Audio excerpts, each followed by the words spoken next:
नमस्कार दोस्तों, ये video editorial compilation for mains का पार्ट है। आप प्लेलिस्ट में जाके एडिटोरियल की वीडियोस पेपर वाइज और टॉपिक वाइज देख सकते हो।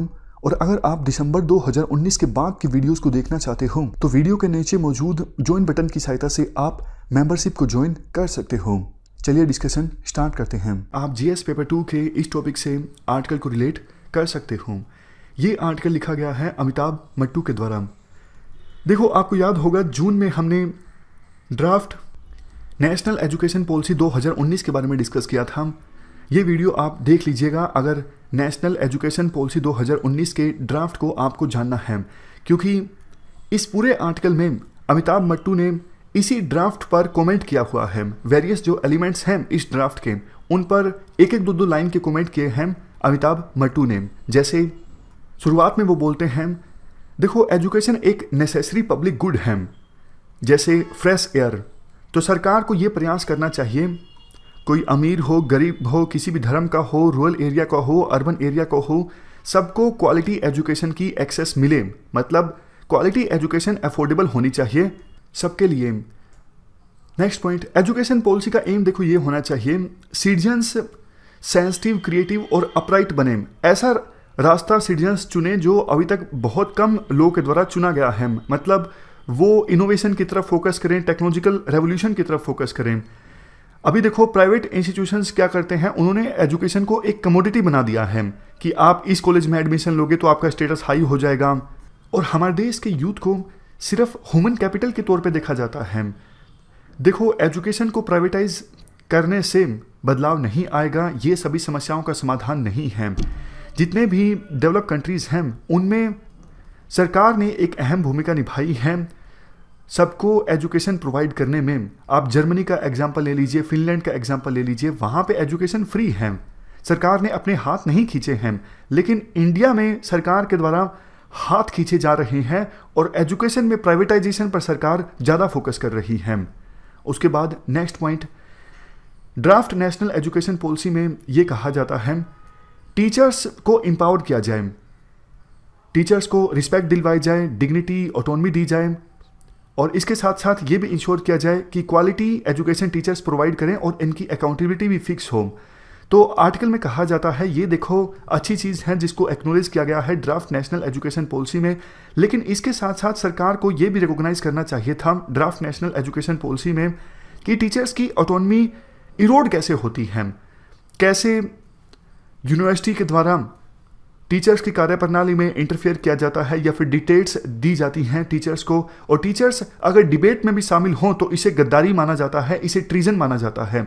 तो इसे भी एक्नॉलेज करना चाहिए था और इसको एड्रेस करने के लिए स्टेप्स बताने चाहिए थे ड्राफ्ट नेशनल एजुकेशन पॉलिसी में। Next point, draft national education policy में अर्ली चाइल्डहुड केयर और स्कूलिंग पे काफ़ी फोकस किया गया है।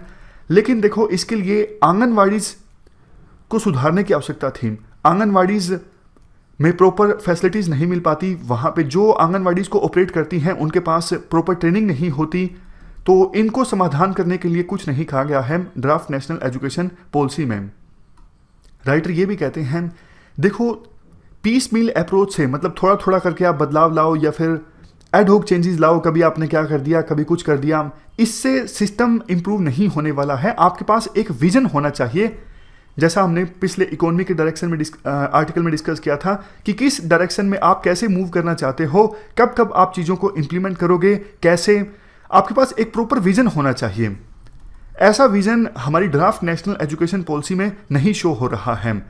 वॉलंटियर टीचर की बात की गई है, जैसे आप लोग बच्चों को पढ़ाना चाहते हो तो पढ़ास को इसके लिए प्रोविज़न करने की बात कही गई है। पीयर ट्यूटरिंग, मतलब एक स्टूडेंट दूसरे स्टूडेंट को पढ़ास के स्कूल्स सिस्टम को रेशनलाइज करने की बात कही गई है। ये सब बातें तो ठीक हैं, लेकिन आप ये भी तो साफ करो ना कि कैसे आप इन चीज़ों को अच्छे से इंप्लीमेंट करोगे। ड्राफ्ट नेशनल एजुकेशन पॉलिसी में ये भी साफ नहीं किया गया है कि क्या स्ट्रेटेजीज अपनाई जाएंगी और कैसे रिसोर्सेज को कमिट किया जाएगा पब्लिक सेक्टर के जो स्कूल्स हैं उन्हें स्ट्रेंथन करने के लिए। राइटर सजेस्ट करते हैं इवन देखो प्राइवेट सेक्टर में नॉन कमर्शियल स्कूल्स जो हैं वहाँ से हम काफ़ी कुछ सीख सकते हैं। जैसे एक एग्जांपल है मिराम्बिका स्कूल का।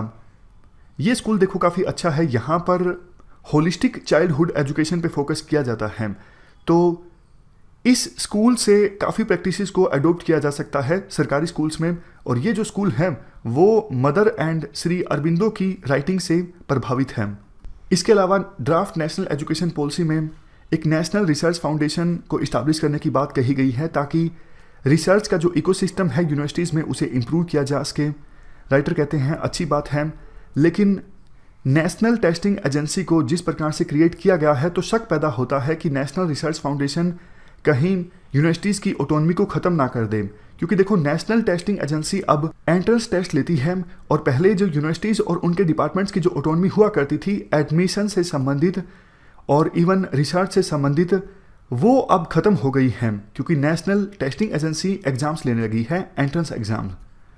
लास्ट में ये कहा जाता है कि ड्राफ्ट नेशनल एजुकेशन पॉलिसी में एक डिवीज़न क्रिएट की गई है रिसर्च इंटेंसिव यूनिवर्सिटीज़ के बीच, टीचिंग यूनिवर्सिटीज़ के बीच और कॉलेजेस के बीच। ये जो डिवीज़न है वो सही नहीं है, क्योंकि देखो बहुत सी ऐसी यूनिवर्सिटीज़ हैं जहाँ पे रिसर्च भी अच्छी होती है, टीचिंग भी काफ़ी अच्छी है, तो इस प्रकार की कैटेगराइजेशन से कोई फ़ायदा नहीं होने वाला है। तो एक बात कंक्लूजन में ये बोली जाती है, देखो ड्राफ्ट नेशनल एजुकेशन पॉलिसी की जगह अब फाइनल नेशनल एजुकेशन पॉलिसी सरकार के द्वारा जल्द ही रिलीज़ की जा सकती है, लेकिन ये सारी जो कमियां हमने डिस्कस की उनको एड्रेस करना ज़रूरी है, अदरवाइज नेशनल एजुकेशन पॉलिसी आ जाएगी और उसमें काफ़ी सारी कमियां होंगी। तो अभी आवश्यकता है कि सरकार final national education policy release करने से पहले इन चीज़ों पर ध्यान दे ताकि हमारे एजुकेशन सेक्टर में सुधार लाया जा सके। इस डिस्कशन में फिलहाल इतना ही है। Thank you very much for discussion.